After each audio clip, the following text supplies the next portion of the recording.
Welcome to the All Things Nintendo podcast. I'm Brian Shea from Game Informer, and this is a weekly podcast to discuss all the biggest news and games from the world of Nintendo. We have a little bit of news to touch on this week, and then we are going to transition to talking about Advance Wars 1 and 2 Reboot Camp and the Final Fantasy Pixel Remaster series, both of which are out right now. Joining me for that is Game Informer's Wesley LeBlanc. Wes, how are you doing today? I'm doing really, really good because of a little collection of games that you've already mentioned. It's a good time to be a Final Fantasy fan.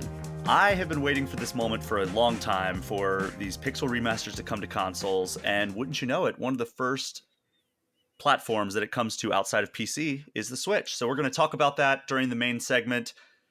Wes, you know how we usually do things here. Typically, the first thing that we talk about, if you're a returning guest, which you are, we skip over first Nintendo game, favorite Nintendo game, and we go right into some Pokemon news. But yeah. I don't know if you've noticed this, but things have actually been pretty uncharacteristically quiet on that front lately. So we're actually going to start with another franchise that I know and love very, very much. And that is the Sonic the Hedgehog franchise. Yeah. So the Sonic Cinematic Universe, it's officially expanding now. We already knew that this was coming, but production has finally started on the live-action Knuckles series that is going to be streaming on Paramount Plus. And the series spins off of the second Sonic movie, and it features a pretty good cast from what I can tell. So it features Idris Elba returning as Knuckles, so you already have the star power right off the bat. Yeah. And Jeff Fowler, who directed Sonic 1 and Sonic 2, is returning to kind of be the showrunner of this series. So you can probably expect a consistent tone there, which is always a good thing. And then, according to Variety, Adam Pally and Tika Sumpter, who were in Sonic 1 and 2, they reprised their roles as Wade and Maddie from the movie. And then they have new cast members to the Sonic universe, including Edie Patterson from The Righteous Gemstones, Julian Barat from Mindhorn, Scott Mescudi, a.k.a. Kid Cudi, and then Nice. Ellie, yeah, exactly. And then Ellie Taylor from Ted Lasso, and then Rory McCann from Game of Thrones are joining the cast. So they're adding some seasoned actors who you probably will recognize from various projects. Yeah. And then the plot apparently takes place after the events of Sonic 2, with Knuckles training Wade, who was the one of the police officers in the town, to be an Echidna warrior. I don't know how I feel about that, but we'll see how that goes. I didn't know that. Yeah, that doesn't. I'm glad that it's taking place after 2, because like a prequel to 2 would have been kind of, because you kind of know where it ends up. But I like that it's taking place after. But training an officer to become an Echidna warrior does not sound. That sounds like I don't know, like kind of Saturday morning cartoonish versus. Oh, absolutely. I mean, this is like a kids movie franchise, but I don't know. I don't know. I've always thought, like, I like the Sonic movies more than a lot of people do, I think. And I think that they're pretty well liked across gaming. I know Kyle Hilliard does not like them. Kyle Hilliard outwardly says they are bad movies. Oh, really? I enjoyed them. Yeah. But I will say that anything involving the humans is just not anything I care about. So hopefully this does not fall into that camp at all. Like Sonic 2 was at its best when it was like, okay, yeah, let's send the humans off to a wedding in Hawaii and not worry about them for large swaths of the story. Like, the only human I really care about is Dr. Robotnik. Yeah, which he might be done with the franchise. Or Jim Carrey. Jim Carrey might be done with acting. Yeah, it sounded like he might retire after Sonic 2, so we'll see how that goes. But yeah, that's the Sonic movie / TV show news out of this. But Sonic's also getting some new Legos. Did you see this? I did. Yeah, I wrote our story about it. So we already have one set, which is, I'm not a Lego guy, but I saw it sitting on the store shelf at Target, and I picked it up and I was looking at the back, and I'm like, I remember writing like the report this was coming out, like when they first greenlit it. Because it was one of those like community creations, and then like I guess like it got so popular that Lego eventually like greenlit it and got the official license and everything. And you can buy the single set. I think it's like a Green Hill Zone themed set, and it's pretty awesome. But I'm not a Lego guy. But this one I was very tempted. Every once in a while I'll duck into the Lego store, and I will be super tempted by like one or two of them. And then I like think like, do I really need like more things around my house, especially things that will break if like it falls. Yeah, and like, they're not cheap anymore. I remember they're so expensive. Growing up, Lego was like a standard toy that like my parents would get me. And then now I look at Lego and I'm like, I don't have kids. If I ever have kids though, I'm not buying them like $100 set to play with as toys until they're like old enough to build it and understand. Like, they're too expensive. What happened to Well, Lego? what happened was all the people who grew up with Legos now have adult money, Yeah, true. And they were and like, the collectors got a hold of it, and then yeah, that's when I mean, look at retro video games. yeah, Like, you that's used to be able to true. go buy, like, a Super Nintendo cartridge for, like, $5 at a local game store, and now it's like, "Oh, well, I wanna play this obscure game from my childhood. Alright, that'll be $150." Oof. Yeah. It's the way it always works. I mean, Pokemon games and Zelda games especially are, like, the most egregious offenders there. Like, if you Yeah. try to get, like, a sealed copy of Pokemon Heart Gold or Soul Silver, like, good luck. I was in Japan recently and I was looking at retro games and they had Pokemon Emerald sealed and I really wanted it because Emerald's probably my favorite, but it was like $156 and I was like, oh gosh, I can't. And even like a sealed crystal was like 130 and I want them. I love them. It'd be cool to have them, but at the end of the day, like I'm spending $130 for something that's going to sit on a shelf by my desk and it's tough. That's kind of been like, I've only gone to Japan twice, but that has been my tradition, is I get a game in a box. Yeah. The last trip I got way too many games in boxes. I think I came home with like 6 games, whereas last time I just came home with Ocarina of Time. That was all I got when I was out there. So Ocarina of Time's Japanese version. This time I came back with 2 Mario games, 2 Final Fantasy games, a Street Fighter game, and God, something else. I don't know. I can't even see it. No, I don't know what I got, but I came they're back all with in my the display Final case. Fantasy game too, but it was Final Fantasy 13 sealed and it was $5. But yeah, so I mean, when I go back out there, I really want to get a sealed copy of like red or blue, or I guess it would be green because Green, that's what they yeah. have out there. Yeah. But yeah, so getting back to this Lego story, we already have that one set. I don't need any more Sonic stuff or any more Lego stuff, but we're getting 4 more Lego sets announced for the Sonic franchise. So the first one is Sonic's Speed Sphere, and this is like a little like ball that you can load the Sonic minifig into, and then there's like a spring that you actually are meant to pound your fist into, and Hmm. it sends the sphere flying. Like, it sends him like really fast, and part like you can get the Sonic's Green Hill Zone Loop Challenge, which is another set, and you can build like a loop, and then it has a ramp at the end of it, and then it jumps through a ring, like the large rings like in Sonic 3 and Knuckles, and it looks like you can actually like try to set it up in a way that Sonic will, it looks like he's spin dashing through this course, which is really a cool concept. That is, yeah. I think with all 4 sets, you can like connect them. Oh, okay. So yeah, the other 2 are Amy's Animal Rescue and Tails Workshop and Tornado Island. So those are the 4. They're all going to be available starting August 1st. And there's also a Sonic waffle maker. I don't know if you saw that. Oh, what? I did not see that. That's And the more important news here. it's apparently going to be available as a prize at Dave and Buster's. Oh, it's perfect. I don't know. Like, I make waffles quite often, and I already have a standard waffle maker, and then also a Pokeball waffle maker, which I've never I used also have before. that one and have Yeah, never used it. Yeah. it's still in the box. But I if I actually didn't don't already know if have those, I don't think I've ever made waffles at home. what? Yeah, I'm a pancake guy to begin Yeah, with. but I like pancakes great as well. But like, come on, man, waffles are where it's at. Like, it's a different consistency. I will Same say, like same 4 flavor. minutes from my house, I have a Waffle House. So Okay, if I need but a waffle fix, especially when it's like 1 a.m., I go to the Waffle why go to House. the Waffle House when you can make your place a waffle home? Oh. Okay, let's move on. Sega news keeps coming here. The company has announced that it is acquiring the developer behind Angry Birds, Rovio. So, according to Sega, the acquisition was a quote friendly takeover Yeah. because it had the approval of Rovio's board of directors, and then Rovio's CEO, I'm assuming this is Alexandre Pelletier Normand, said, and then you can react to this quote after I finish reading it. Quote, Red and Sonic the Hedgehog, 2 globally recognized and iconic characters made by 2 remarkably complementary companies with a worldwide reach that spans mobile, PC/console, and beyond. Combining the strengths of Rovio and Sega presents an incredibly exciting future. So, first of all, I don't disagree that these companies do actually complement each other. Like, they have similar tones in a lot of their games, and like, I would even say there's a lot of similarities between like the Angry Birds franchise and like the Monkey Ball franchise. Hmm. But this is the first time that I'm learning that Red is the name of the bird.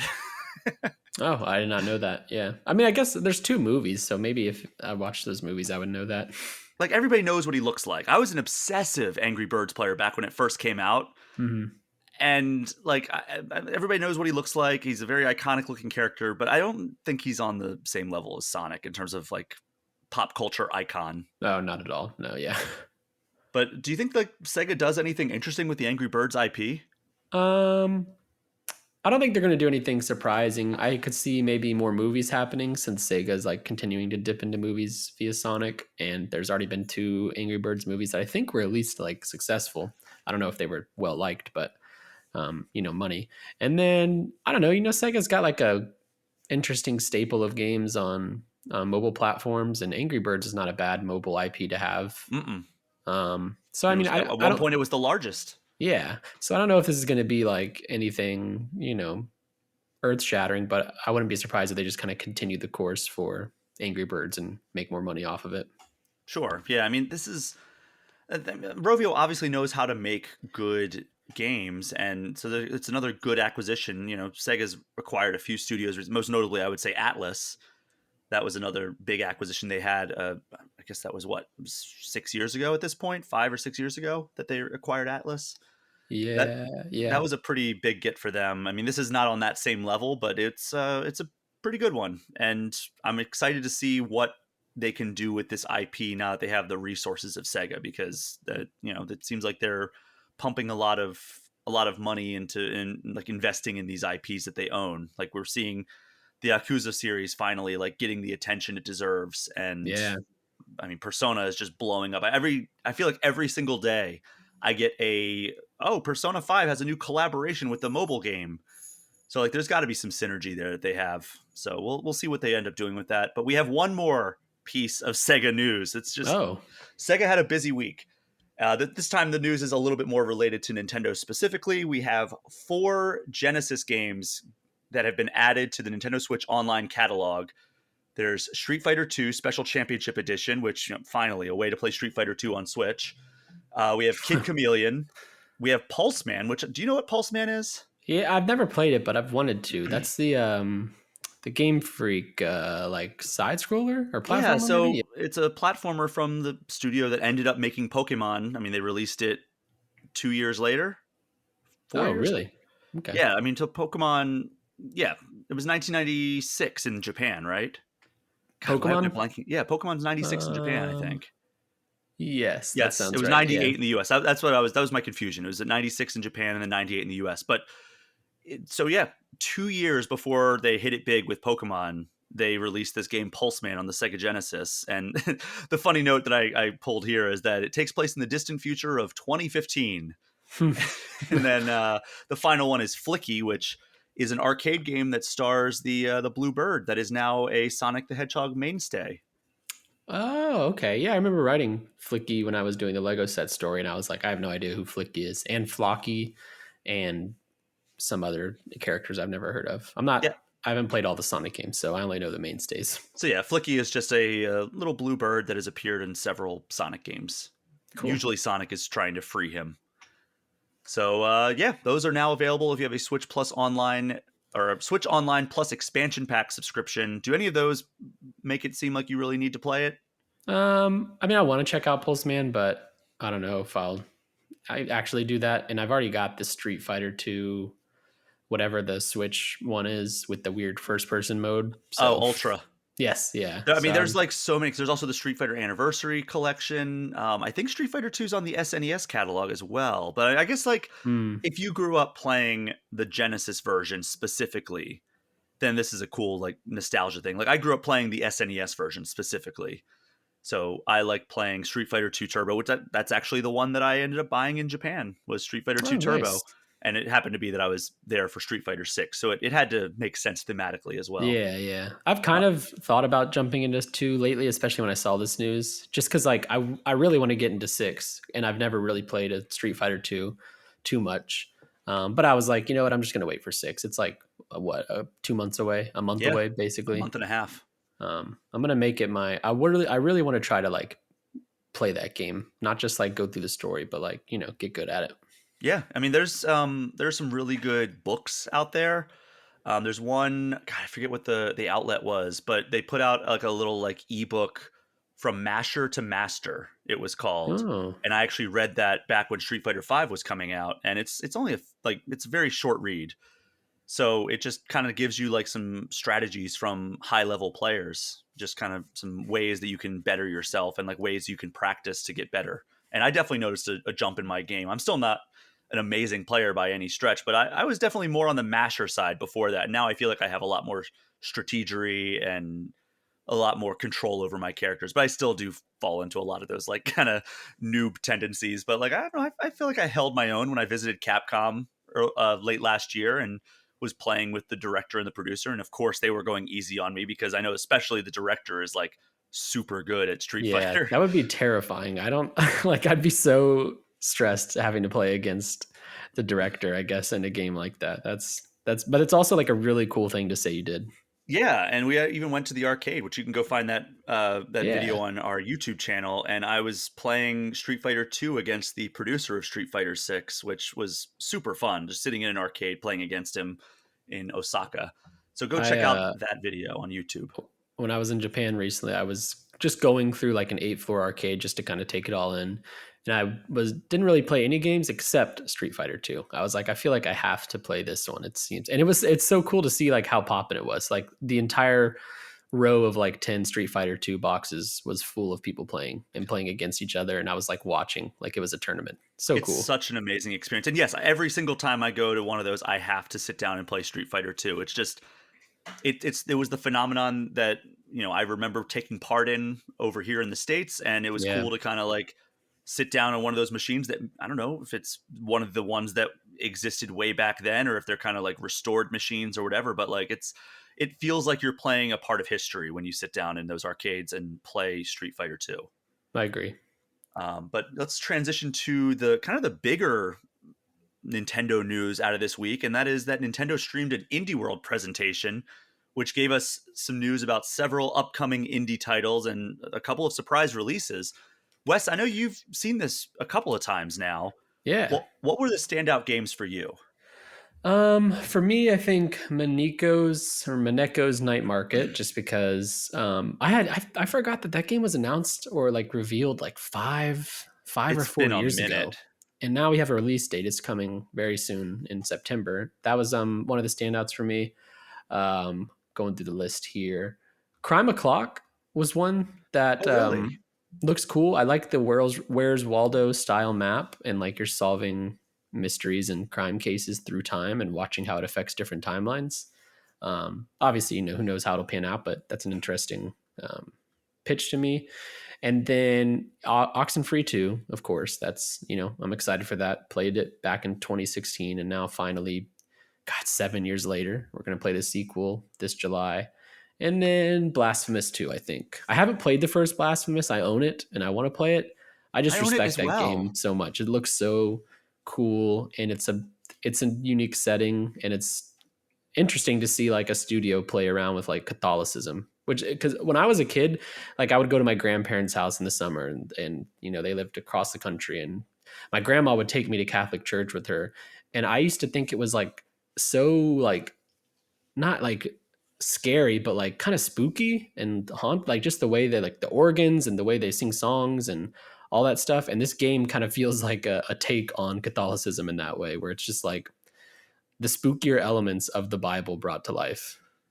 Yeah, I mean, it seems like some really cool themes in that. I also bought Blasphemous way back in the day. I think this was not way back in the day. Like I think it was like last year, like early 2022 maybe I bought it. Like Yeah. I had a guest on, Kylie Parker, who she does a lot of like toy photography and everything, and she does some contract work with Nintendo. And this was her eShop gem of the week, I believe, if I'm not confusing her pick with somebody else's. And the way she described it, like I was like, oh yeah, I am all in on this. And then I just never really had a chance to fire it up because I just am so busy with playing all these different games trying to keep up.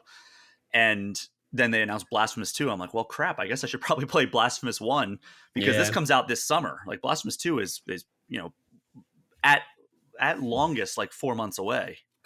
Yeah. It's sometime this summer, and I mean, the first game is tough. Apparently, I have a That's what I've friend heard. who loves it, but he's still like hasn't beaten it, and he's usually pretty good at these types of games.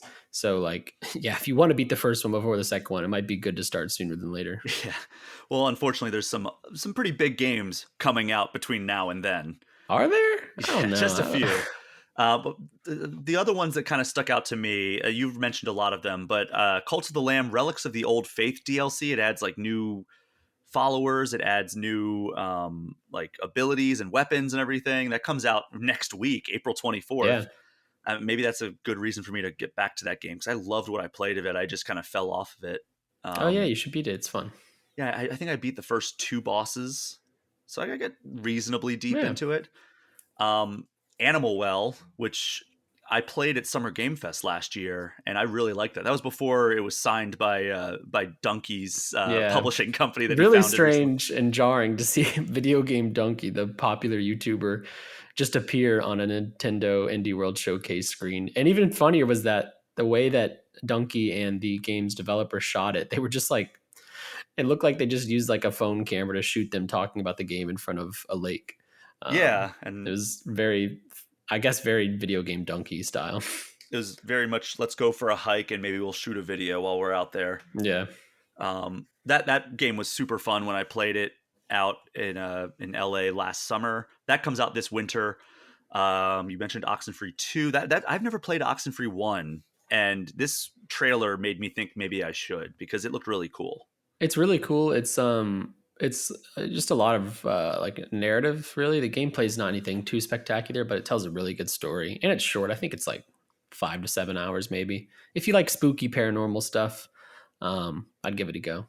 I think former Game Informer editor JV Gwaltney was a big fan of Oxenfree, and I know there's some people on staff who are huge fans of Oxenfree as well. So this is one that I think is circled on a lot of Game Informer editors' calendars. Yeah. It's July 12th. And then the two that we haven't mentioned yet that really caught my eye, Rift of the Necrodancer, which is coming out this Mm. year at some point. That just, a rhythm game that I guess it's a full-on sequel to Crypt of the Necrodancer. And, we had a spin-off from that. The one that I would say that people should play, especially if you're listening to this podcast and you're a big fan of Zelda, is Cadence of Hyrule, which is a Crypt of the Necrodancer spin-off. And basically you go out there and you move through Hyrule to the beat of Zelda music that has been reimagined, and you have to take on like classic Zelda enemies and everything, and it's really fun. I've So wanted if to play that for so long. And now's every the time I go into like a GameStop or a store selling games and I see the physical version, I'm like, maybe today, but I haven't yet. I mean, just get it on the eShop. I'm sure it's on sale. I bet it's on sale right now. It's weird with Switch games. If I'm buying it, I usually like to get physical. I don't know why. I think I just really like the Switch cases so much because I don't really That care about PS5 or Xbox too much, but that is the something about the exact Switch opposite cases. as me because here's the thing. I want to go to like when I travel, the Switch is what I bring, right? It's my Switch and my phone and my iPad. Those are the three Yeah, devices that I bring.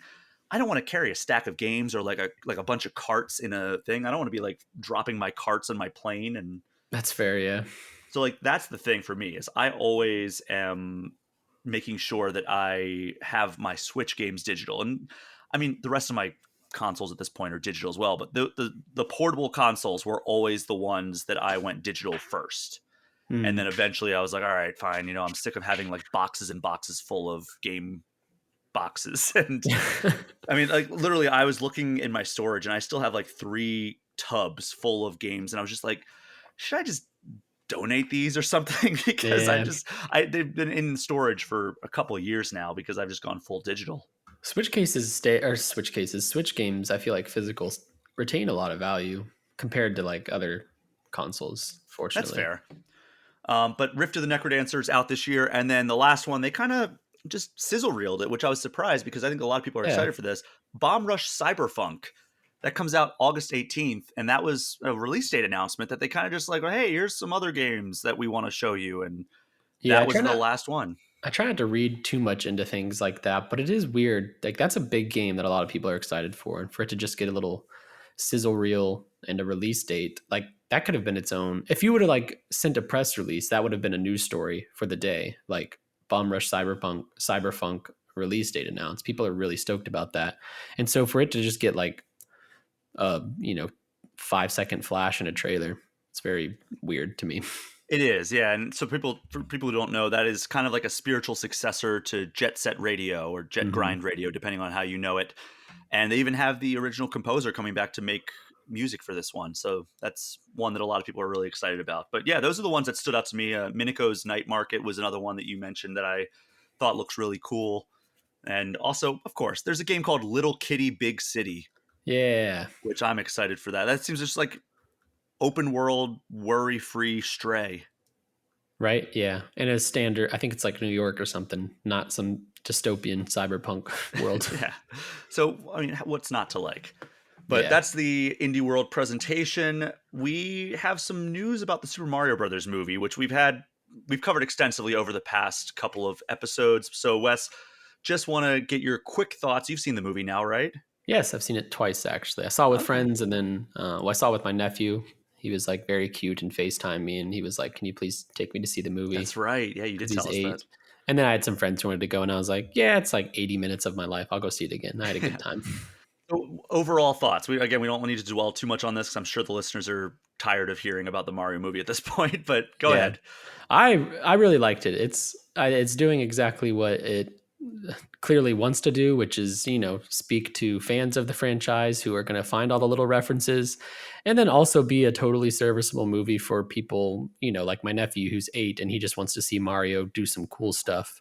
I mean, he was like, it was fun watching it through his eyes because he was like excited whenever they were on the carts, and he was like pointing out that that's like Mario Kart 8, and he was asking where the hat from Odyssey is because that's what he's currently playing. And I was like, oh, maybe it'll show up in a different movie. And yeah, like I think seeing this movie with like kids around you is like very cool because you can see their reactions. This is going to be a big deal, and I imagine one of the stories we're about to talk about is just how big of a deal this movie is going to be. Yeah, so basically the story here is that it hit another major milestone early this week, so it's probably even higher at this point, but Variety reported earlier this week that it had crossed $500 million at the global box office, and as of this recording, heading into its third weekend in theaters, it is sitting at more than $700 million worldwide. So it's in the time since that Variety report, it's picked up another 200 mil, Yeah, that which is.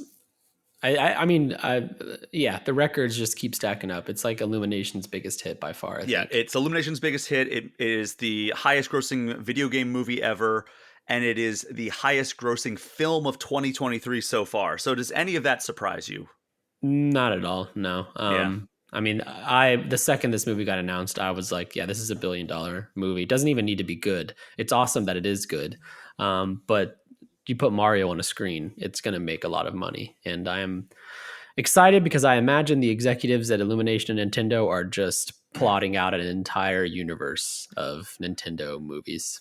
I mean, Seth Rogen told me on this very show that he wants to do a Donkey Kong solo show or solo movie, so I would not be surprised if we got that. And That then would be awesome. I But think they need Luigi's to, Mansion is the shoe in, right? yeah, Luigi's Mansion has to happen. If they do Donkey Kong, my biggest critique of the movie is Cranky Kong.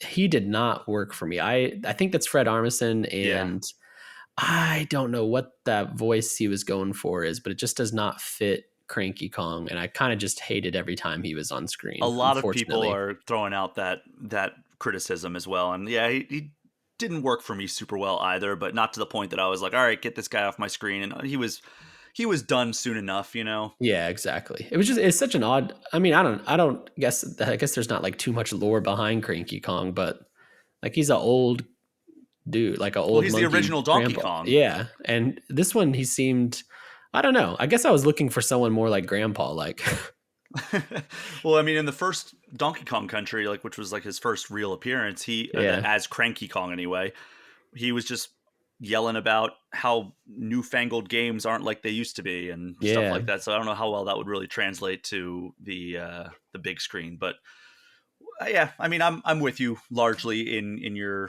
thoughts on the movie, and I think that this franchise is just gonna keep blowing up, and I bet this movie's gonna cross 1 billion before too long, especially since it's not even out in certain markets. Like I don't think it's out in Japan yet, right? No, it's not. And yeah, I was just reading a story about how they're gonna Spike will be called Spike in Japan. Like they're changing that character's name to be Spike everywhere when it Huh. comes out in Japan. I didn't know, but the original name for Spike in the Japanese version of Mario is like not a great name.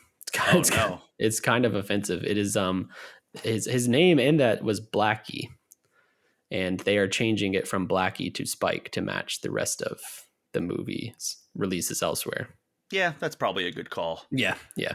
But yeah, so I don't think it's out in Japan yet because I was reading that story today about how when it comes out in Japan, the new name will be Spike. Interesting. Yeah, yeah, I think that's a good call.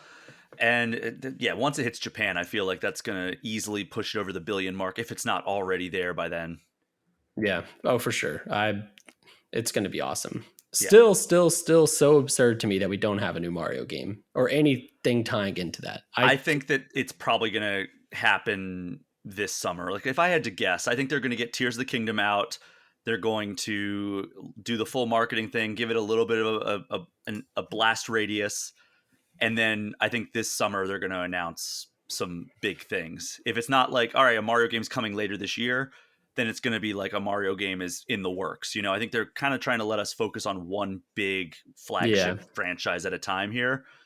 And I would not be surprised if like the traditional E3 timeframe is not when we get some big stuff either for this year or next year.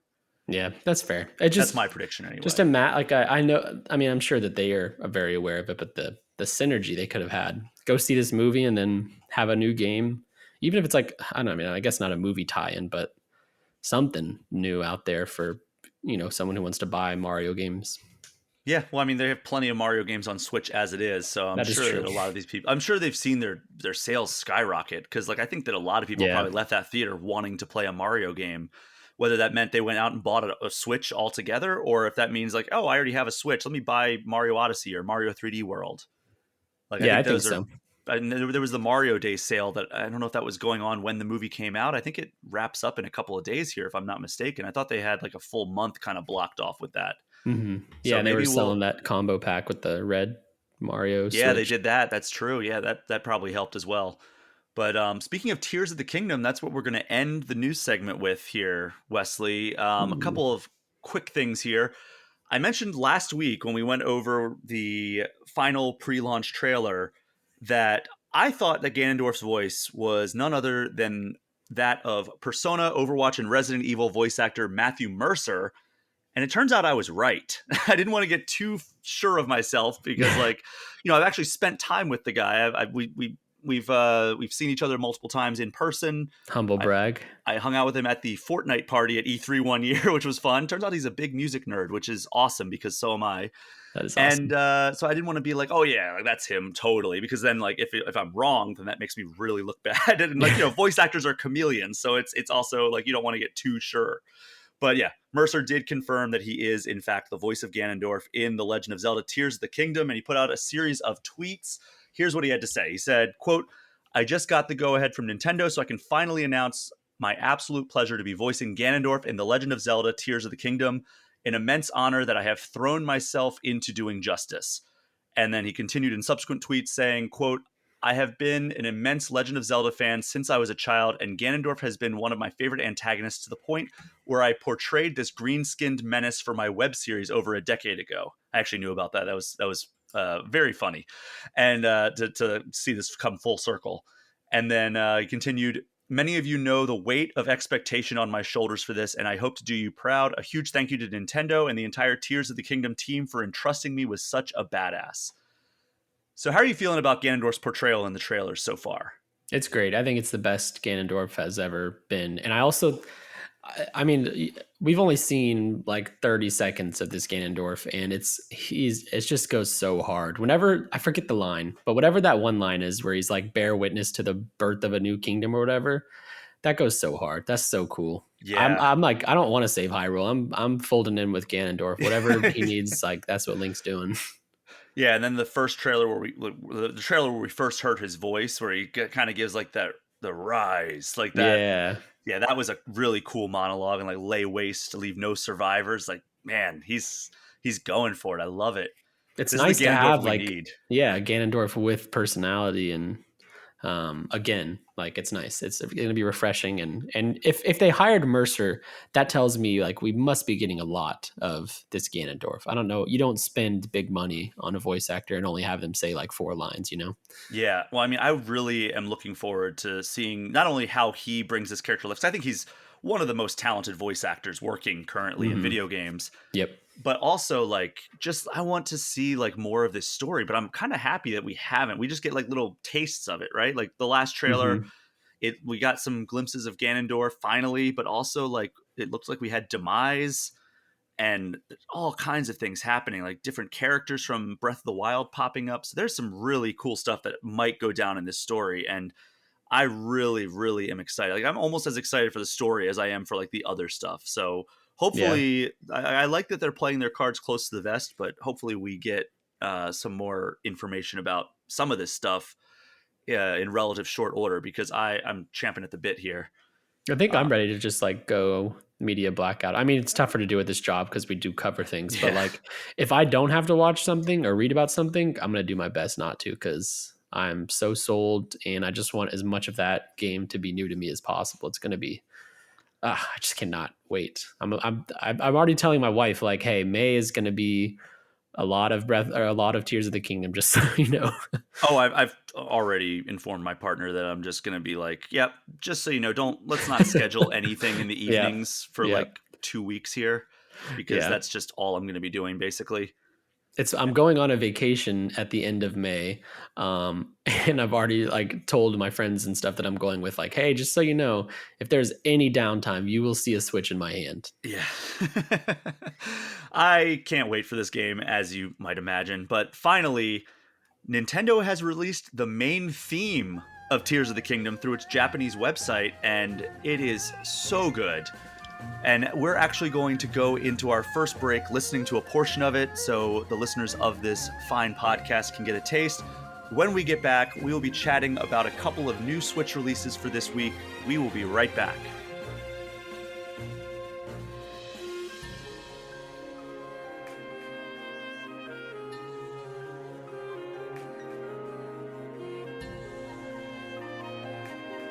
Originally scheduled to come out in 2022, Advance Wars 1 and 2 Reboot Camp was delayed in the wake of the Russian invasion of Ukraine, but now, 1 year after it was originally set to arrive, the collection came out on Switch today.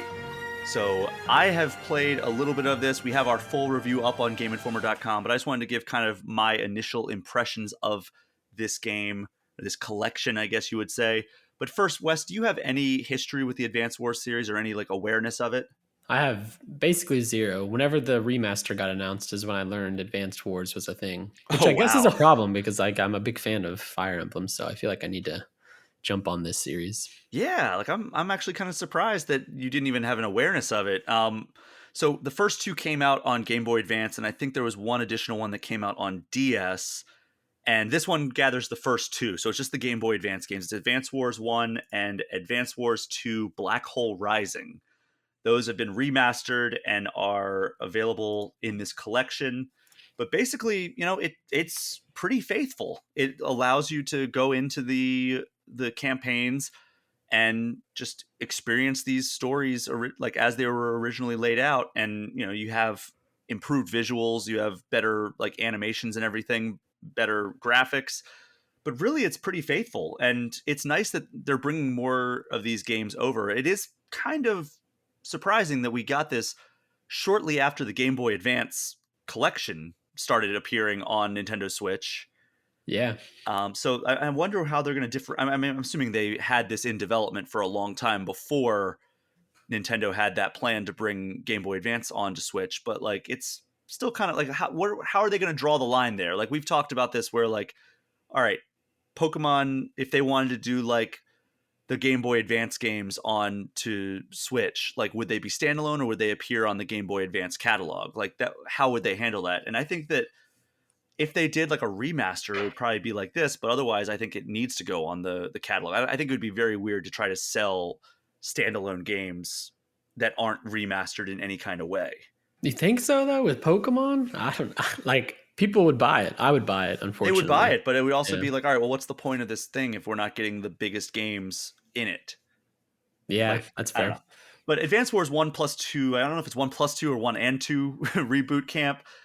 I'm having a really good time with it. I'm not super deep. I'm a few missions into the first game, and I've got to say, it runs really smooth. It translates well to the Joy Cons and the kind of the Pro controller that I've been using.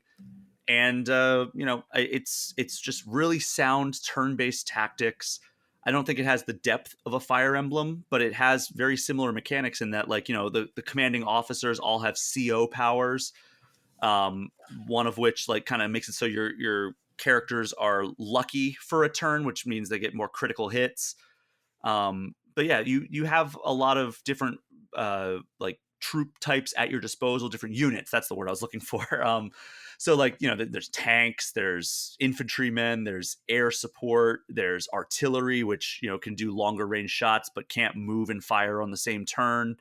And it's very like kind of modern war themed, which it's nice to kind of return to that, because the game that I've always recommended to people to check out in the absence of Advance Wars was a game called Wargroove, which is very much inspired by the Advance Wars series. Did you ever play Wargroove? No, I didn't. Maybe I have it. Isn't I think it's on Xbox too, right? I think Yeah, I might yeah. have it downloaded from Game Pass, but I've never actually started it up. That's the one with You the dogs and stuff. Yeah, I think there's dogs. It's medieval and like kind of like fantasy themed. So Hmm. I think there are dogs in that one. I haven't played since it first came out, but I remember playing that and be like, oh yeah, this is just Advance Wars.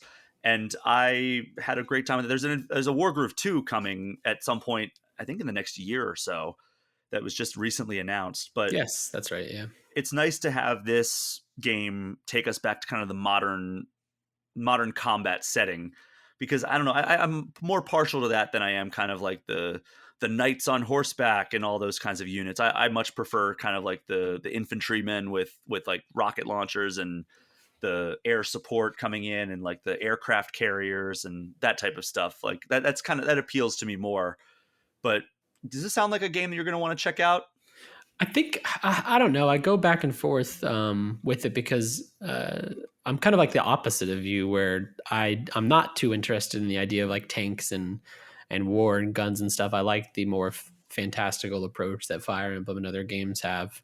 But I do really love these types of games, and I know that this one's pretty beloved. So I think if I played it, I'd probably just jump right to two based on our review on the site, where one Mm-hmm. kind of sounds like just a prolonged tutorial, where two is where it kind of gets into the meat of the series. But yeah, it might be something I pick up one day. It's also worth noting that there's multiplayer, both online and local. Oddly enough, you can do more players local than you can online. Like you can only do two players online, but Oh, interesting. if you have four people locally, you can do four player, which I don't understand how that works. I haven't gathered four people to play it. But then there's also a map creator, which is kind of cool, where Wargroove kind of actually carried that even further. They let you kind of create your own campaign, which is really cool. But yeah, I mean, it's a really sound strategy game, turn based, grid based, and I mean, honestly, if you like Fire Emblem, it's probably going to be up your alley. And Yeah. yeah, I'm very happy that this is finally out, and it's a long time coming at this point, because we learned about it in 2020, I think. I don't know when it was first Yeah. announced, but Yeah. it's finally here, and it seems like it was worth the wait. We had a freelancer review it for us, Josh Broadwell, and he gave it an 8.5 out of 10. And his quote here was, Advance Wars 1 plus 2 Reboot Camp might not include much new material, but it presents a strong case that classic games don't always have to change to be relevant again. Sometimes they just need a second chance. And honestly, that line alone sold me on checking this game out, and that's why I've been doing it. And I'm having a great time. And with so much coming on the horizon, like Star Wars Jedi Survivor and Tears of the Kingdom, I don't know how much more I'm going to play of it, but I think it's definitely a worthwhile play. And it's a very good strategy game. It's not my favorite strategy game. My favorite would probably be XCOM 2, Hmm. just because that's kind of more my speed, where there's like a lot of risk reward balancing. Yeah. This is much more straightforward than that, I think. But yeah, I'm liking it. It's out now on Switch. So the other game that I wanted to talk about with you is more of a series. It is the Yeah. Final Fantasy Pixel Remaster series. So I know that you've been checking this out a little bit. I got to ask you before we jump into your impressions, what game did you start with? I started with Final Fantasy 1. Wow, Yeah, that's unexpected. it is. I was talking with Marcus. We did a new gameplay today on YouTube that you can go check out right now if you want to see how these games look and feel and hear us reminisce. Um, Weirdly enough, I mean, I think 6 is the best of these games, but like one might be my favorite only because I just have such fond memories of picking up the UMD of Final Fantasy 1 and playing it on my PSP Oh my and god. being like, this is the game that like started this series I already love because I'd played a bunch of others at that point. Um, and yeah, like booting it up on Switch, I was like, it's nostalgic and its simplicity. Like you start the game, there's like a couple sentences of setup as the little FMV plays or cutscene, and then you talk to the king for 2 seconds, and you're on your way to go find Garland and save the king's daughter. And there's like something. It's just nostalgic. But I mean, 6 is the best one. That was the second game I checked out for sure. Yeah, I mean, 6 is the one that everybody just instantly goes to. I know that 4 is also much beloved. I think those are the kind of the two mainstays that people will tell you, like, oh yeah, you need Yeah. to play those two games if you're going to play like the classic Final Fantasy games. Like, I think that it kind of goes like, all right, the classic series, you got to play 4 and you got to play 6. Hmm. The modern series, you kind of got to play 7 and you got to play 10, and or like I guess like the contemporary series would be 7 and 10, and then the modern series, I think that a lot of people will tell you, don't bother. No, I think No. I'm a big fan of both 13 and 15, but And I think that 12. I'm gonna show some love to 12. I love 12. I could never get into 12. But I also haven't played the Zodiac Age remake or remaster that they It's did really good. that streamlined a lot of stuff. But Yeah. yeah, so I think 4 and 6 are kind of the winners here if you're not sure where to start with this. But I think it's a cheaper endeavor to buy the bundle, but it's still pretty expensive. I think it's $75 for the full bundle. Yeah. If you want to play all of these, get the bundle. But if you're only interested in checking out the highlights like 4 and 6, like we just talked about, then yeah, obviously buy them separately. So have you checked out any of the new features? I did, yeah. So I'll kind of just go down them because there's a good bit. The probably my favorite is the fact that you can change soundtracks at any time in these games. So you can Hmm. play the classic version, which is like the NES or SNES, like retro sound, like that's the what it sounded like back in the day, or you can switch to an arrangement version, which is going to be like a modern day orchestral arrangement, which is really cool. It's fun playing Final Fantasy 1 and switching back and forth on the home screen to hear the prelude like as it was and now as it is. So I think that's really cool. You can change the fonts. Oh my gosh, I know that it's the was the biggest big deal. thing for Yeah, a lot of people. it's I mean, yeah, the modern day font was pretty ugly. The font conversation was still extremely surprising to me. I was telling Marcus, like, other than when it comes to accessibility, because that's a very important thing when it comes to fonts and caption sizes and all that. I think this game might have the most talked about fonts of all time. But it's Because always been that way. I remember when they put Final Fantasy VI on mobile phones, oh, everybody was like, that "Oh, the yeah, font is awful." And I it's feel like like, the huh? mobile versions were just completely lambasted because that was like the weird 3D like soft looking art style that kind of got rid of all the pixel. Hmm. Yeah. But yeah, you can switch between the modern font, which is like the one that you probably have seen that people dislike, or you can switch to a new pixel based font that's the classic feel. I have seen some people still not super thrilled with the classic font because the spacing is still a little strange. Like you'll have a whole box for text, but the classic font won't come close to filling it up. Personally, I'm not like, the font's not the biggest deal in the world to me, so I haven't paid it too much attention, but I know it's a hot topic for some people. And then probably my favorite features would be what I would call the things you can do to expedite the games. So you can turn off random encounters completely, which is cool. If you just want to kind of get the story, you can do that. Keep in mind, you'll still need to like somehow level up because you can't just take down bosses if you've been skipping random encounters. Hmm. But to accommodate random encounters or the lack of, if you don't want that on, there's boost features. And you can boost your experience by, I think zero point 0.5, 1, which would just be standard experience gain, 2, and then 4 times. So if you It's wanted to skip, incredible. yeah, if you wanted to skip a lot of random encounters, you could, and then go and turn on that 4 times experience boost, spend an hour grinding, and I think you'd be set. So that's a really cool thing.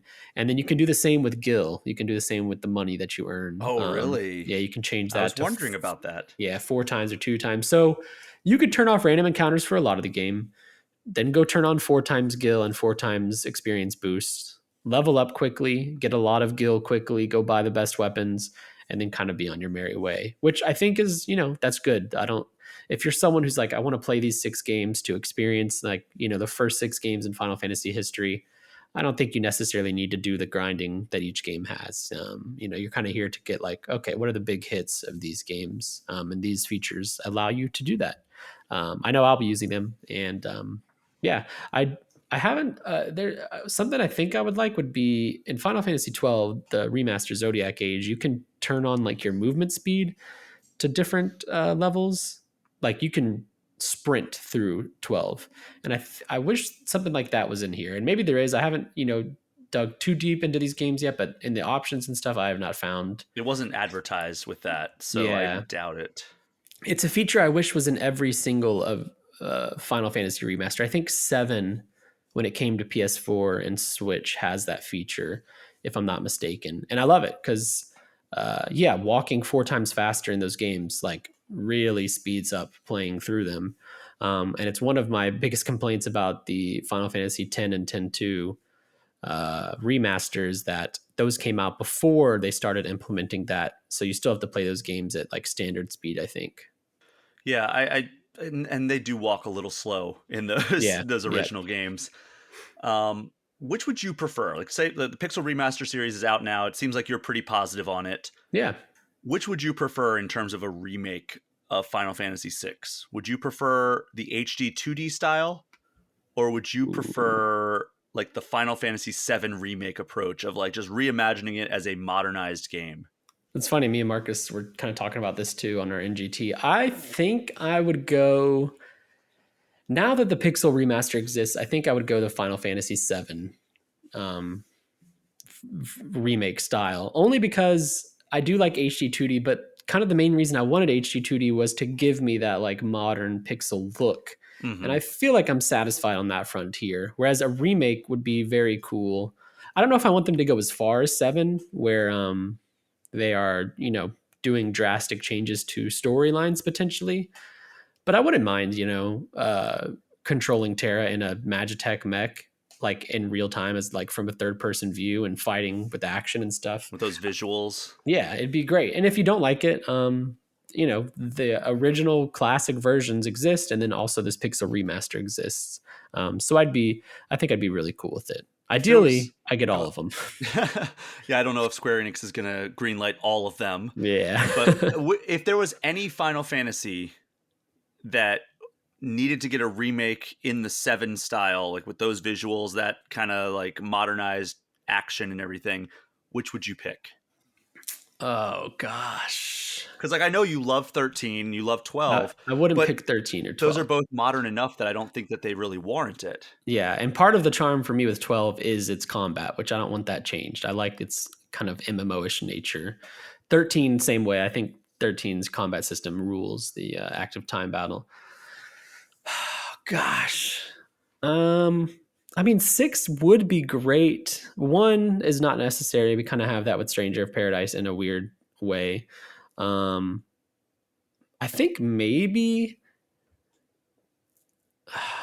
my mind's going to 10 because I love that world so much, and it'd be cool to experience it in a new way.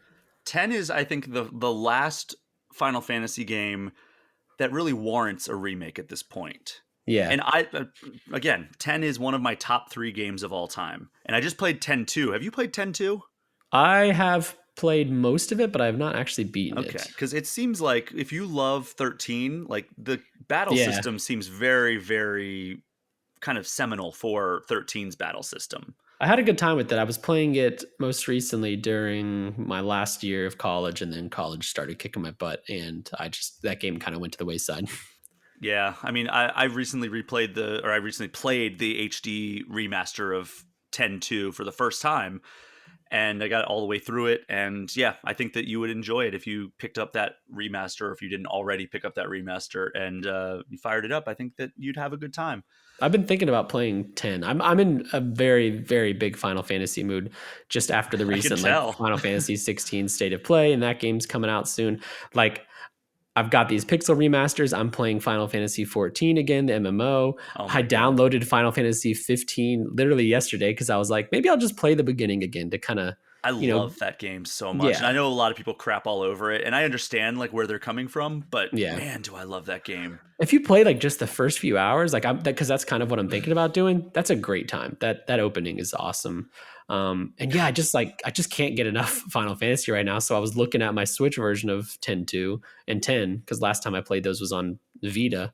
Oh And yeah, I'm like, man, maybe I boot up 10 again.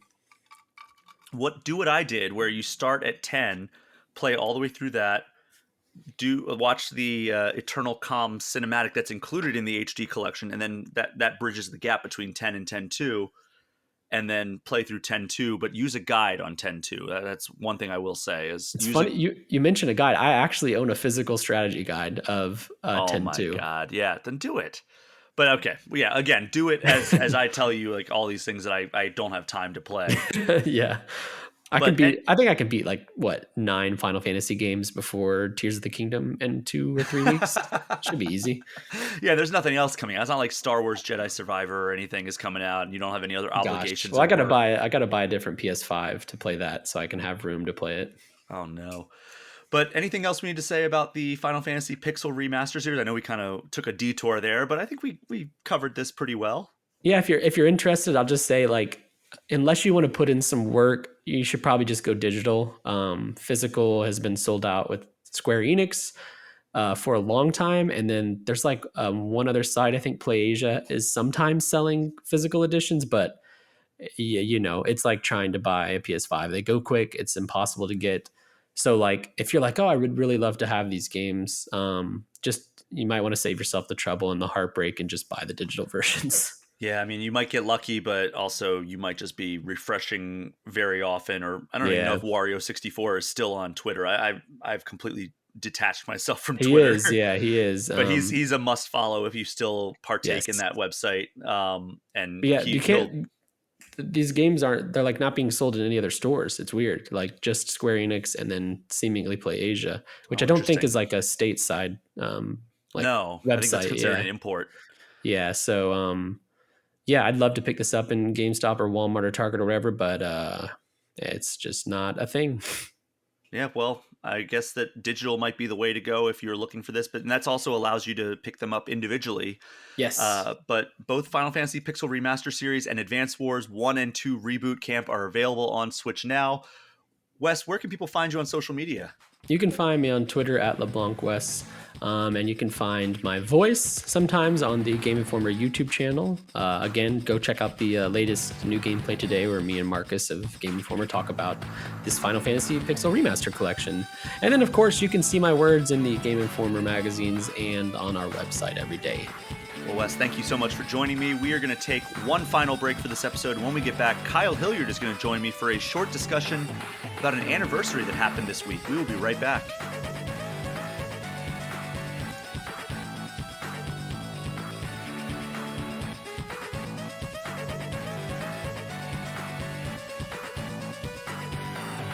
In lieu of definitive ranking and eShop Gem of the Week this episode, we are going to talk about a Nintendo anniversary that just hit yesterday.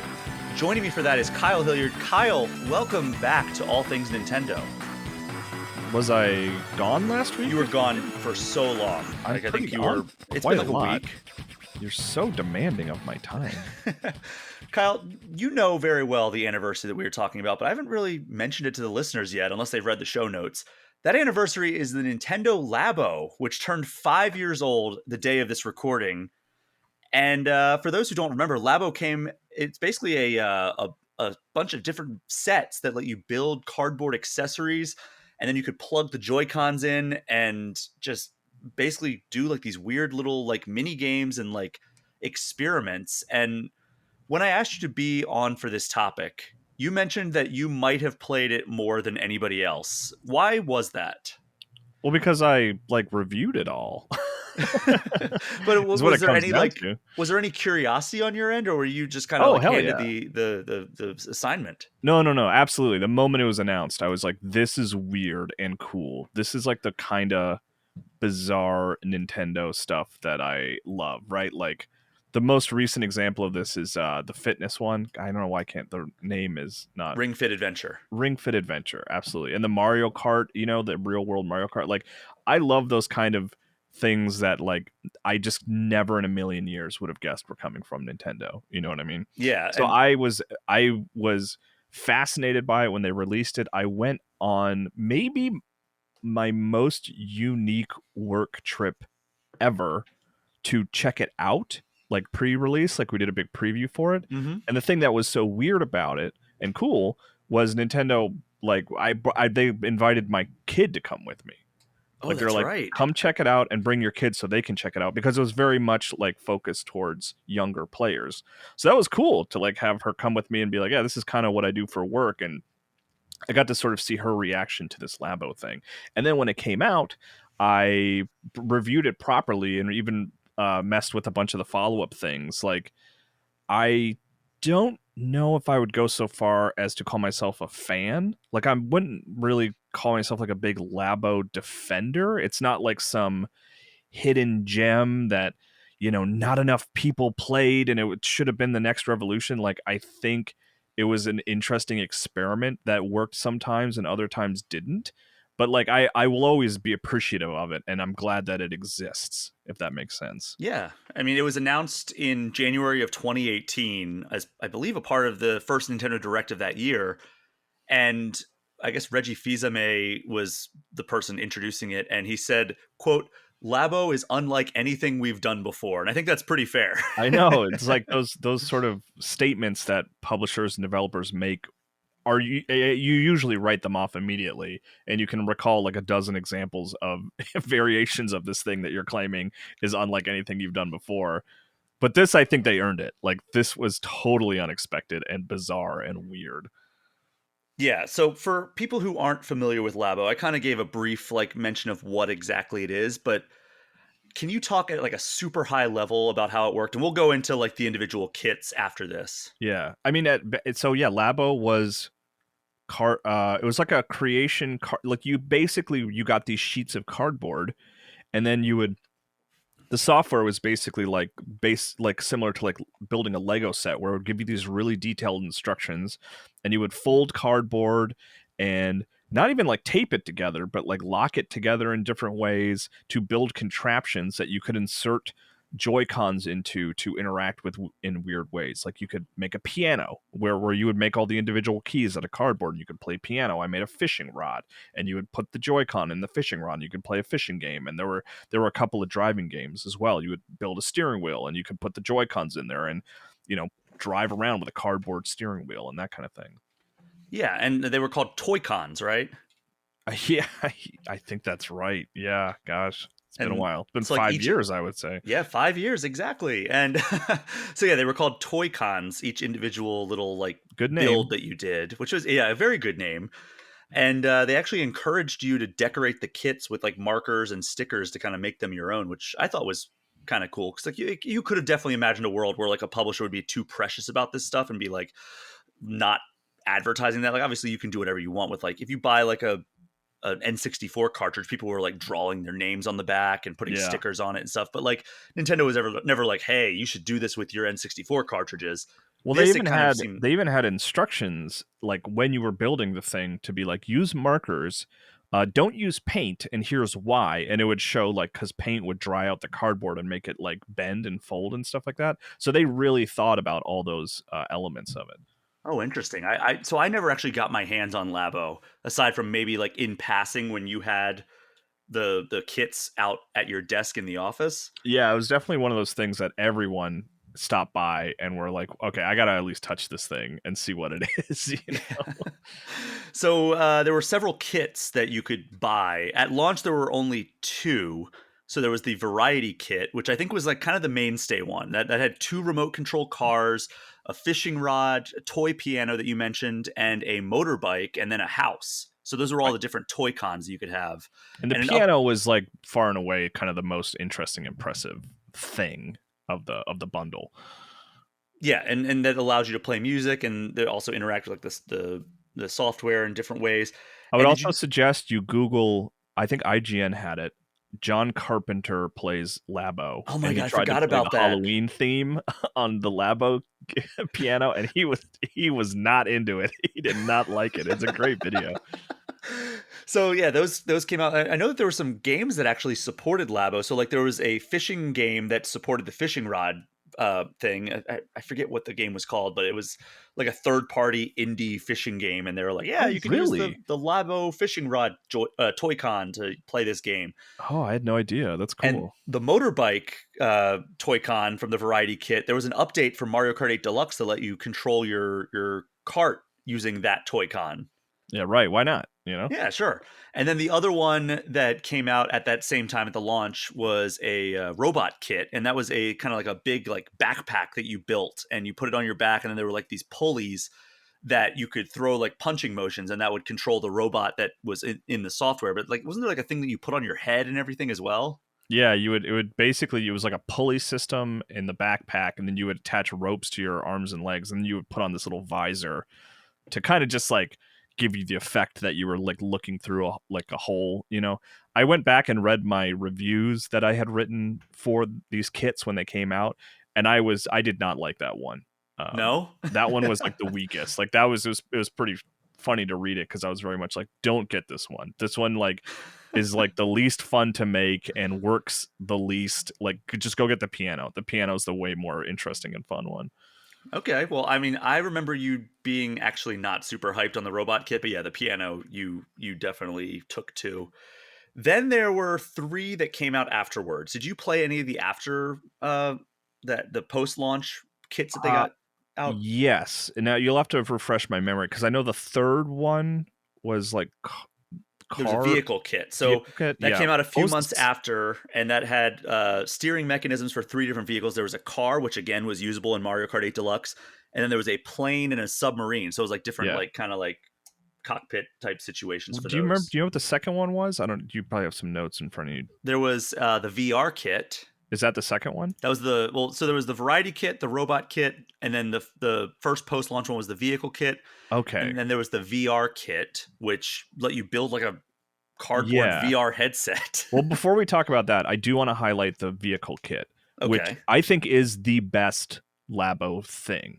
If you had some weird itch to check out Labo and you wanted to go on eBay, the best one to get is the Vehicle Kit 3, because the game that was included with it was actually like pretty fully featured and interesting. It was like a big open world that you could drive around and do a bunch of tasks and stuff like that. That one I liked quite a bit. I never gave it like a proper review, but I know that we have like an old, episode of New Game Played Today featuring Jeff Corrick and Leo Vader, where I showed off a bunch of it, and I kind of watched a few minutes of it in preparation for this, and I was like, man, this thing was actually pretty cool. Like, watching it back again. So that one was interesting, but the VR one is maybe the most interesting of all the Interesting, Labo yes. stuff. So Great. I did not use the word like good or exciting. I just interesting. it's such a weird thing because it's just like a literally a VR headset, and you put your Switch screen in front of like you basically attach it to this VR headset, Yes. and Yeah. then It's like a something you hold up to your face. It's like like a face mask that you can put the Switch in, and then you hold it up to your face. It's very strange. it's very Virtual Boy esque, which is a very Yes. weird thing for Nintendo want to like revisit, right? Yeah, and like they were always pretty bullish on VR when, like right when Oculus was coming out and PlayStation was messing with VR and Microsoft was developing these relationships with Oculus, where they like, if you bought an Oculus set for a while, it came with an Xbox controller and stuff like that. Oh yeah. And during that time, people would ask Nintendo like, what's your VR thing going to be? And their response was always like, nothing. Like, we don't care. But then this came out and it was surprising. So this worked with Breath of the Wild, Mario Odyssey, Super Smash Bros. Ultimate, and Captain Toad's Treasure Tracker. but like in very weird and limited capacities, right? Right, except for Breath of the Wild. You could play the full game in VR, basically. And was it first person then? No, it's basically you just play third person Breath of the Wild with like stereoscopic 3D, and then like as if you moved your head, you could like kind of move the camera around. Hmm. But it's like, and then the Mario Odyssey thing was very much just like a little side mode, which if you boot up Mario Odyssey now, it still has that on the start menu. It'll be like, hey, check out the Labo version or the Labo VR version. You know what I mean? Because like Ben Hansen at MinMax was talking about how with the Mario movie coming out, he was showing his nephews Mario Odyssey 6 months ago or something. And that was like a big bold sticker on the start menu. It's like Labo VR. It's like, still there, you know? I think he actually may have brought that up when he was on this show. It was like, it's weird that like one of the best Mario games of all time just has this big thing on the main menu about Labo VR, and it's just there forever. I know, yeah. You said Mario Kart? And what was the other one? No, so for Captain VR, it's Toad. Breath of the Wild, Mario Odyssey, Smash Ultimate. That's the one I never tried. Okay, or maybe I did. Jeez. And then Captain Toad's Treasure Tracker as well. Definitely never tried that. But apparently, the Captain Toad Treasure Tracker just let you kind of like get in like down in the level itself and just look around the environments. I don't know if it actually was like playable in that. Yeah, that's kind of fun. Yeah, Breath of the Wild was like charming, but also kind of stupid because like the contraption does not strap to your head like every other VR headset. So you actually had the controllers were like attached to the side, and then you had to kind of push it against your face. And like the only frankly reasonable way that you could actually play Breath of the Wild using Labo VR was to lay on your back and put and rest the headset on your face. But then that would limit your movement. Like you wouldn't really be able to take advantage of the VR-ness of it all and look around. Like it's one of those novelties that I was like, I'm glad they took the time to do this, but no reasonable person would ever play this for more than a few minutes.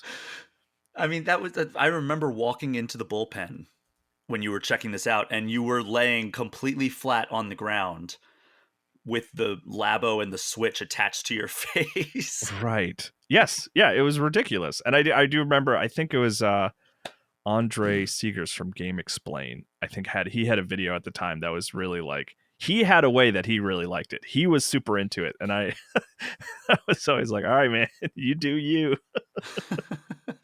So those are the first 4 kits that came out. There was a 5th kit that I actually did not know existed. And I only found this through research, and I don't see it anywhere. So I'm actually looking up how much these kits are going for on Amazon right now. And you can get the vehicle drive kit, which you were pretty stoked on. That's, I think, the best one, honestly, yeah. $32 right now on Amazon. And it has Prime overnight shipping, according to my computer.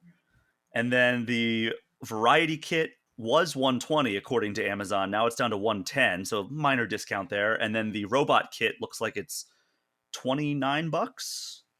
Okay, all those these are not like rare, like overpriced things on eBay.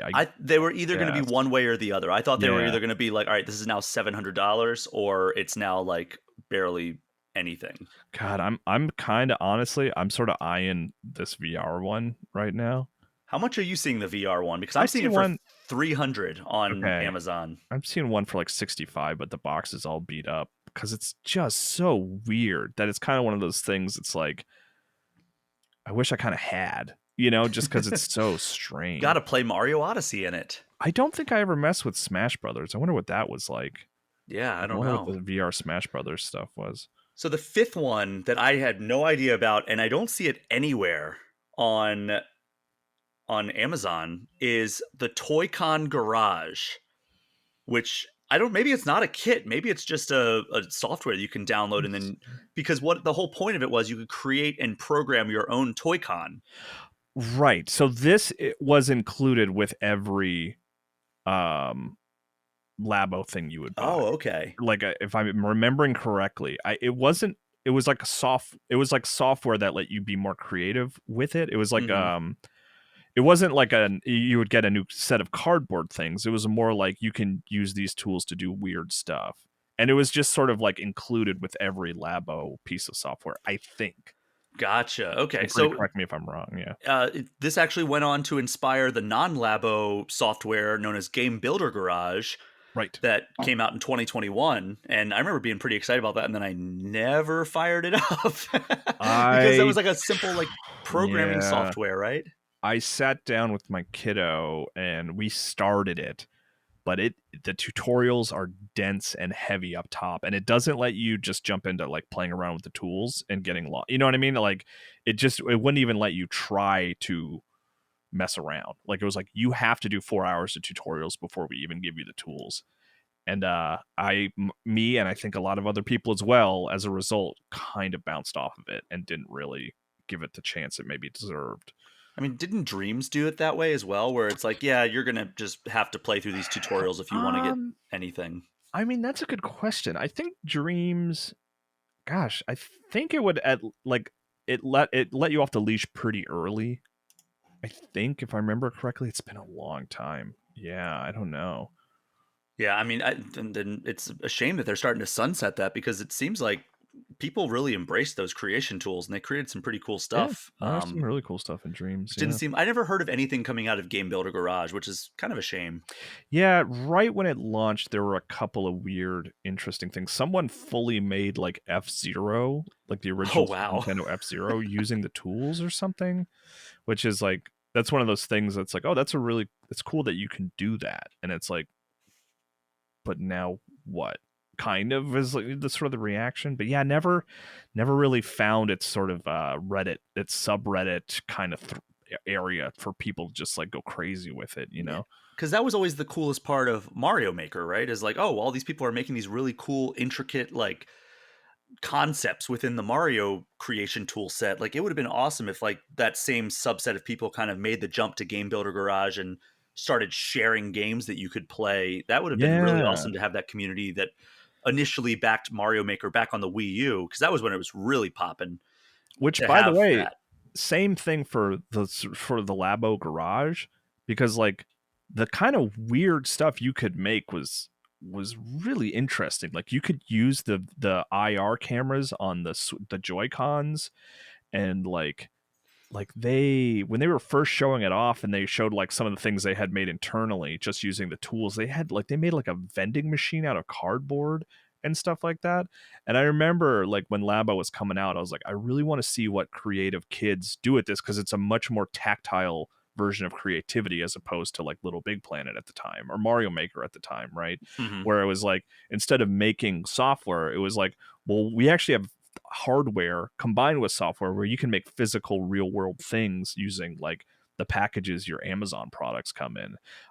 But that just never really came to exist in a real way. You know, maybe there was some of it, but Yeah, I haven't really looked into like what people were doing with like the kind of the creativity side of the toy cons and everything, but I bet there's some really fascinating stuff out there. I hope so. Yeah. So when you look back at Labo 5 years later, what's kind of like the first thing that pops into your mind about like, oh, that thing? I reflect on it positively, right? I like how weird it was. I like that nothing like it existed beforehand, and nothing will exist like it ever again. I don't think, being too pessimistic, but I just like how the thing that always sticks out to me is like, God, that was weird. What a weird, unique thing that only a company like Nintendo would invest in. You Yeah. know? Well, that's the thing about Nintendo, is that leads me to the final question I have for you here, is like, where does Nintendo go from here with this concept? Because they're not one to like introduce a thing and then never revisit it again. It's like if something fails or something doesn't really get the market share that they thought it would, usually they'll put it in their pocket, and then it could be up to 20 years later they resurface it with an iteration on that same basic idea. Yeah, I mean, I would be very curious to know how it's sold, you know? Like I wonder if like internally, if Nintendo looks at it as a failure or just like met expectations but didn't sort of blow up the world. Because like Ring Fit, it was a huge success, and as far as Mhm. I know, continues to be a huge success. It's sold very well. continues to sell very well. And it's one of those games that lingers. Like every couple of months, I'll see someone I know on Twitter or something being like, all right, I'm going to play Ring Fit. I'm going to dive into Ring Fit again. And Labo never became that, right? It was not this sort of like surprise success. But in the future, I mean, the best one, like I said, was the vehicle kit, which was like a dedicated game. Mm-hmm. I would like to see another stab at something like that, right? Like a dedicated game with a surprise Labo kit that like, and the game is really interesting and cool. Like I'm less excited about like now you can play Breath of the Wild in VR. Now you can use a steering wheel to play Mario Kart. Like I'm more interested in something that is from the ground up, made with Labo in mind, and takes advantage of Labo's weirdness fully, rather than it being sort of a novelty tacked onto a game that I already enjoy. So honestly, I would get excited if tomorrow they said, hey, if they had a Nintendo Direct and they were like, hey, here's a new Labo kit. I would be like, what? Really? What would be your dream pre-order next Labo kit? Something like a game that is like puzzle solving. Like you have to build some kind of cardboard contraption, and then the game is a series of puzzles that you have to solve using your contraption that you built. Interesting. Like environmental puzzles or something. Like Zelda puzzles, if I'm being honest. But like I don't want a Zelda Labo game. I wouldn't say no to that. Maybe that could be Paper Zelda, right? Like truly paper, as opposed to Paper Mario. But something that's like makes you build something, and then in the game as you play, you sort of have the cardboard laid out in front of you and you have to manipulate it in strange ways to solve puzzles. I think that would be really cool. Like, because I've done driving and flying, using cardboard tools, and I've done creative things using cardboard tools, like playing piano music and stuff. But I would love to have like just a series of boxes in front of me that I have to arrange in certain ways to solve puzzles in a game that has like an interesting story. That would be my weird pie in the sky hope for the future of Labo. Portal 3 coming exclusively to Nintendo Labo. Yeah, like you got to put this cardboard key in this box, and then you got to roll it over twice like a dice or something. I don't know. I have no idea. I'm not a game designer, and I'm certainly not a Nintendo game designer. But certainly not. They wouldn't have you. No. But Kyle, thank you so much for taking the time to reminisce on the phenomenon, the worldwide sensation that was Nintendo Labo. Anything else we need to say before we wrap up here? No, Labo. It's a weird good time that I hope is not dead, but I suspect is probably dead. Rest in peace. Kyle, thank you so much, and thank you so much to everyone for listening. Do me a favor if you haven't already, throw All Things Nintendo a 5-star review and hit that subscribe button. And if you want to get any questions or comments in, you can get in touch with me at allthingsnintendo@GameInformer.com, or you can hit me up on Instagram at Brian P. Shea. You can also join the Game Informer community Discord, which is a perk for subscribing to our Twitch channel, even just for 1 month. Kyle, plug something, would ya? Game Informer's TikTok account. Go do that one. That's our show for this week. Thank you again for listening. Take care. We'll see you next time.